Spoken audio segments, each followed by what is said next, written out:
पहिल्यांदाच व्यासपीठावर असं बोलतोय आज.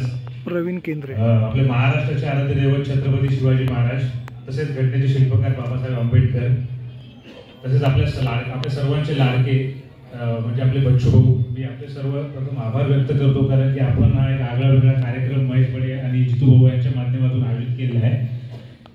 भाऊ, आम्ही पूर्ण वेळ जेव्हा काम करत असतो तर हे सगळं काम करणं शक्य होत असतं त्या कुटुंबामुळे, आमच्या मित्रांमुळे आणि तसेच आपले जे पदाधिकारी आहेत आमचे नवी मुंबईचे, यांच्यामुळे हे सगळं शक्य आहे. तर हा आजचा पुरस्कार हा मी या सर्वांना सन्मानित करतोय.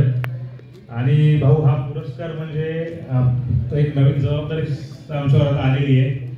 ज्यावेळेस समाजकारणात किंवा राजकारणात आलो आणि त्याची समज आली, भाऊ सध्या ट्रेंड काय की पुरस्कार तर कुठल्या राजकीय पक्षात दिले जात नाहीत कार्यकर्त्यांना, परंतु बऱ्याचशा संस्था आहेत किंवा मीडिया आहेत ते पुरस्कार विकले जातात किंवा विकत घ्यावे लागतात. ज्यावेळेस काम करायचं ठरवलं तेव्हा एक ठरवलं होतं की पुरस्कार कधीच विकत घेणार नाही आणि जे आपलं काम आहे आपल्या कामाची जिंदगी घेतली जाईल तिथून आपल्याला पुरस्कार आज भाऊ तो भेटला आपल्या माध्यमातून आम्हाला. एवढं बोलून मी थांबतो. धन्यवाद भाऊ.